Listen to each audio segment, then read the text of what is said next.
Today on the OrthoWire podcast, we're going to be discussing the wraparound retainer, what we call the wrap here, but it's also called the circumferential poly. Basically what it is you take a piece of wire and you make it all out of one piece of wire.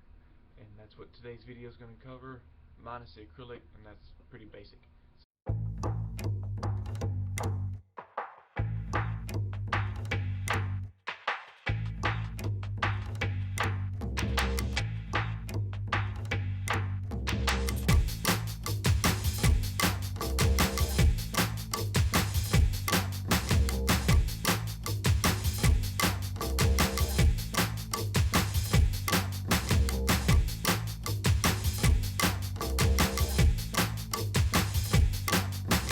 Wraparound retainer.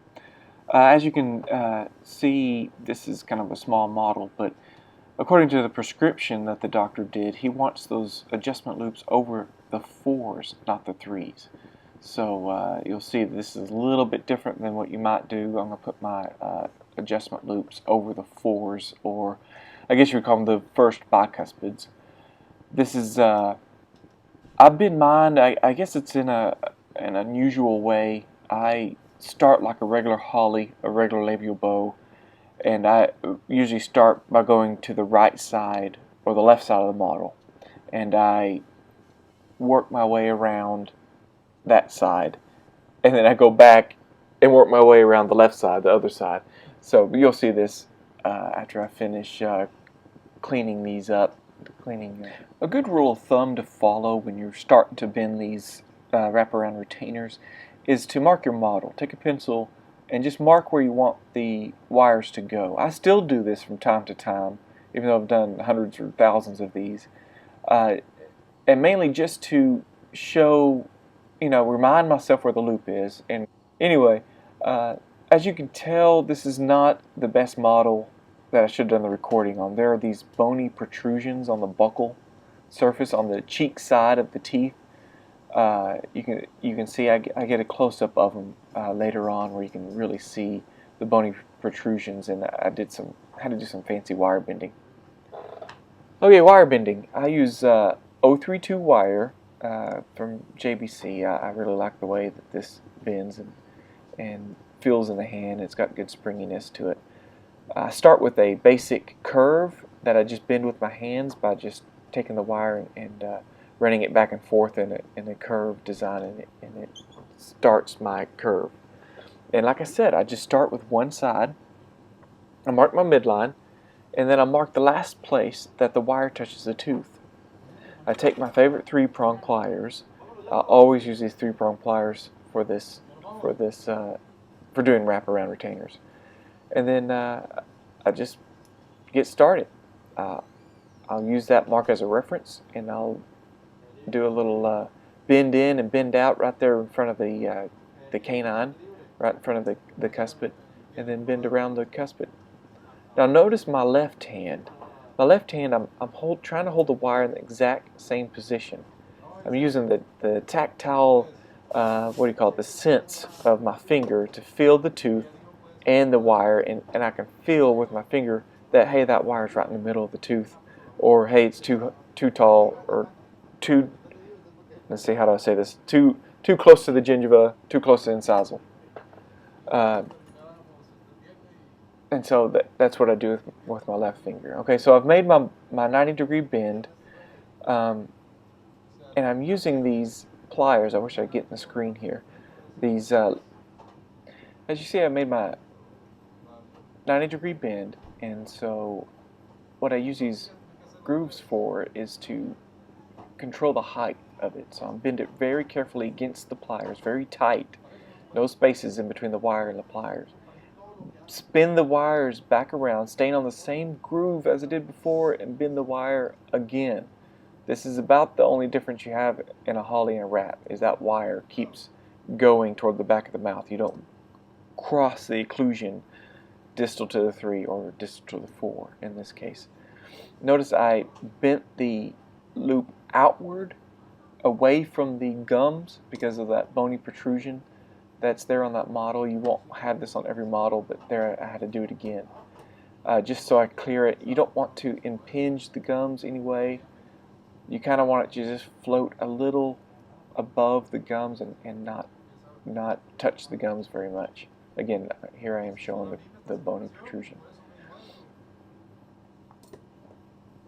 So there, now we just keep going. Some people bend the wraparound retainers with just a straight line. I like to put a little bit of groove in there for a little bit more tooth control. That way, again, these teeth are fresh out of braces. They're going to try to go everywhere, and so I like to put a little groove in there, not keep it straight. Starting with the 6s, or the first molars, I like to bend the wire down, as you saw me do just a little while ago, down toward the gum line, or up toward the gum line. I guess this is an upper model.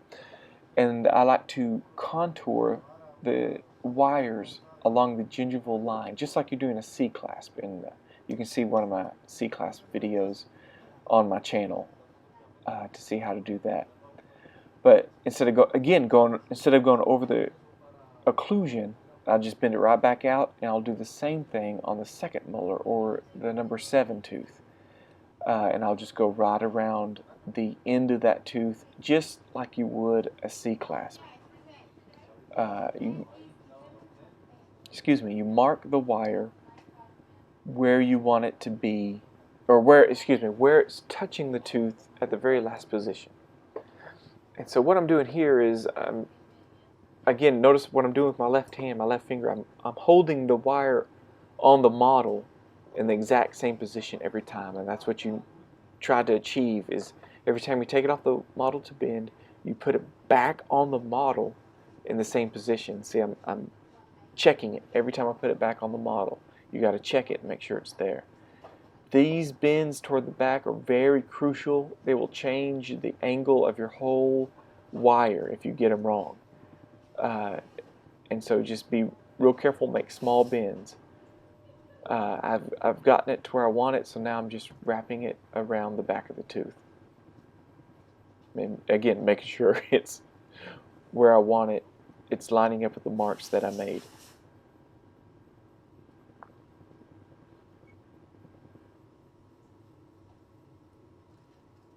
Notice my model holder.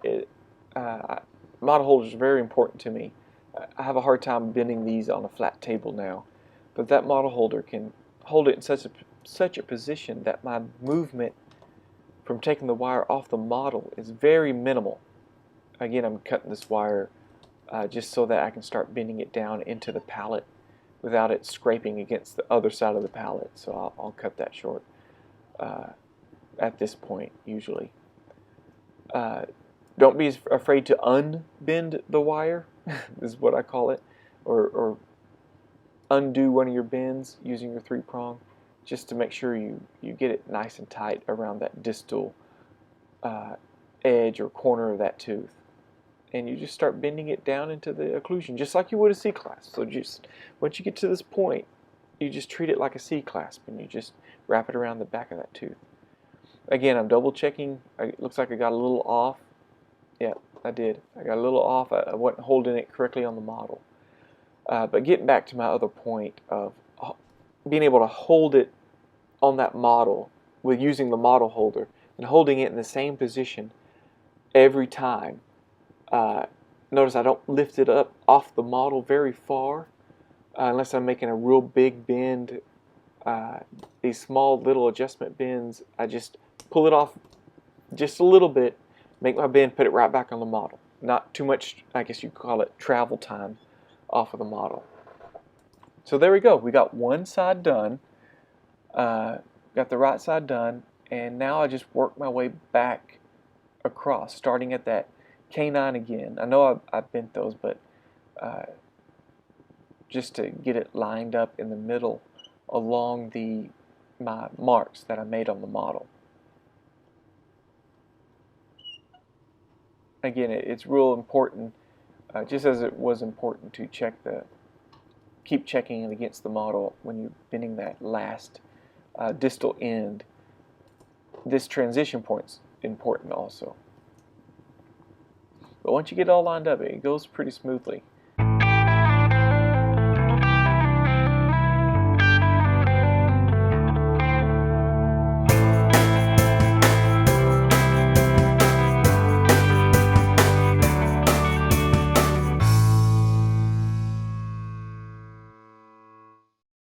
Here we go, we're on the left hand side again now. Just make your right angle bend. Make sure you do the same amount of grooves as you did the other side. Make sure everything's lined up and just pull it really tight against the pliers. Because if you don't pull it real tight and you don't pull it in a straight line, you're going to get fluctuations in the size of your holly loops from one side to the other. And I think, looking back on this, that loop was a little bit smaller than the other side. So I had a little bit of problems with this one. And like I said before, I didn't really like this model to do this video on. If I do it again, I'm going to choose a different one. I don't usually use those large lab pliers to make my holly loops. I use a holly loop former.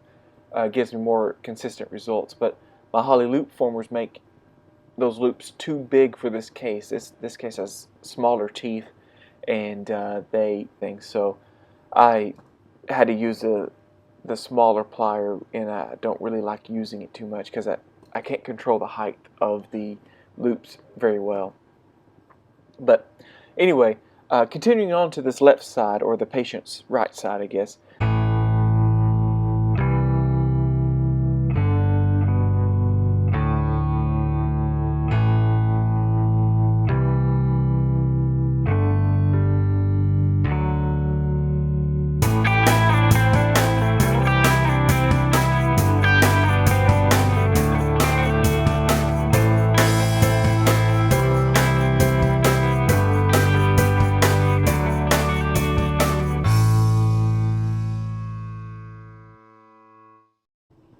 Again, this is pretty repetitive of what we did on the other side, but I want you to pay attention to my hands, where I place my hands, where I hold the wires on the model.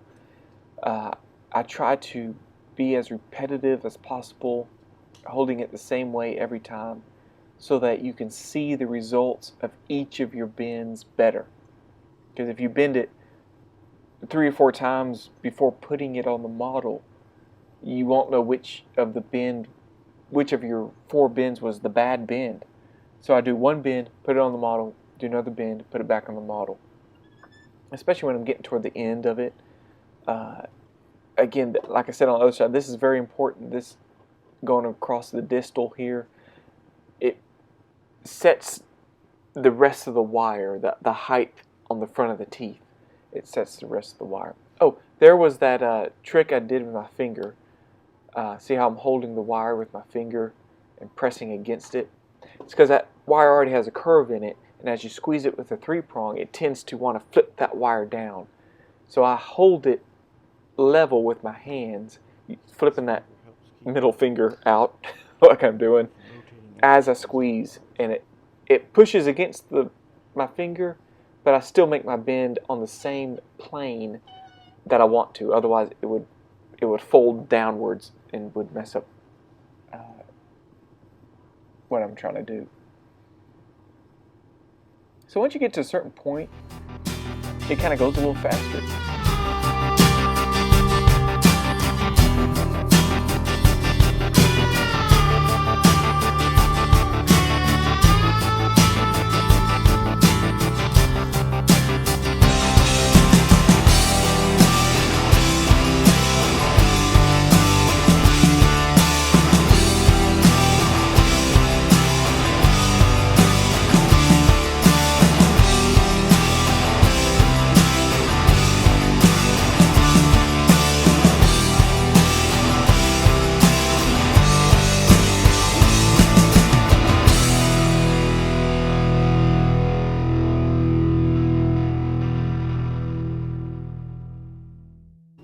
Okay, here's a good time to put on the separator.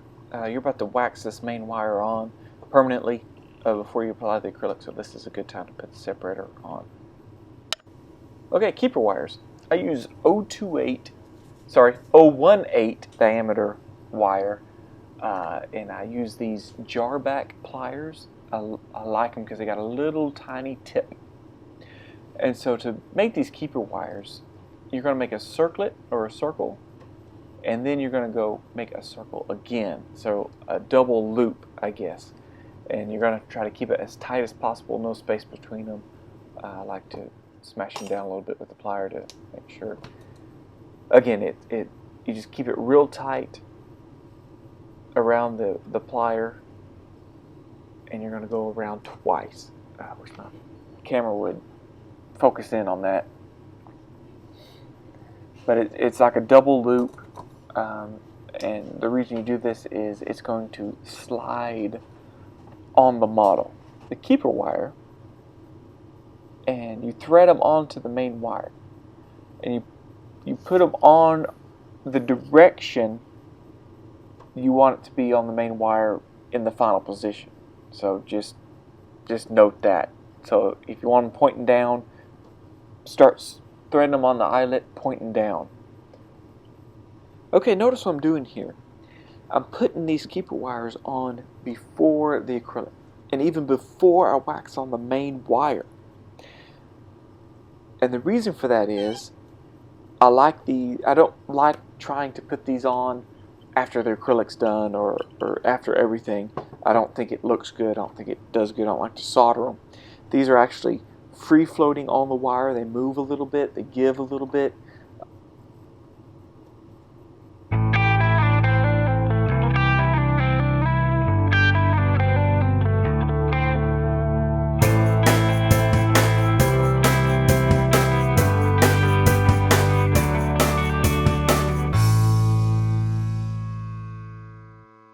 So once you get the main wire waxed on, you got these things threaded on, all you do is, since this is free floating and moving on the wire now, take your marker and you mark the spot where it's touching the last tooth. Take your jar back pliers or small bird beak pliers and you start bending it, adapting it to the palette. It's that simple.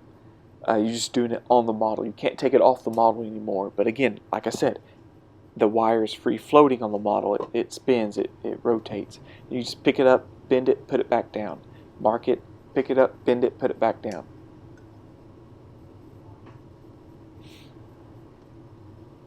And if you keep these long enough, you may have to cut them a little bit so that you can continue to bend it into the palette without interfering with the other side of the palette with it scraping against, or you just bend it straight up. And then you can just cut that little straight up part off later on. Okay, now be real careful going over the occlusion. Again, like I said, you don't want any interference. We're using a very small wire here, so there wouldn't be any interference with the occlusion of the bottom teeth. And so make sure it doesn't stick up or anything crazy like that. And what we're going to do is, once we get these in position, we're going to wax them down so that they don't float around while we're trying to put the acrylic on. Take your cutters, cut them all while they're still on the model, even them up, and then you're going to flip them back out of the palette to do your circlet or your whatever you do for your acrylic tags, whether it's a back and forth zigzag Z motion or a right angle or whatever. Like I said, I like to do these circlets. It's my calling card, I guess. It takes a little bit more time, but I think it looks nice. So as you can see, I flipped it up, held it with my fingers, and I did my circlets, and I put it back down on the cast.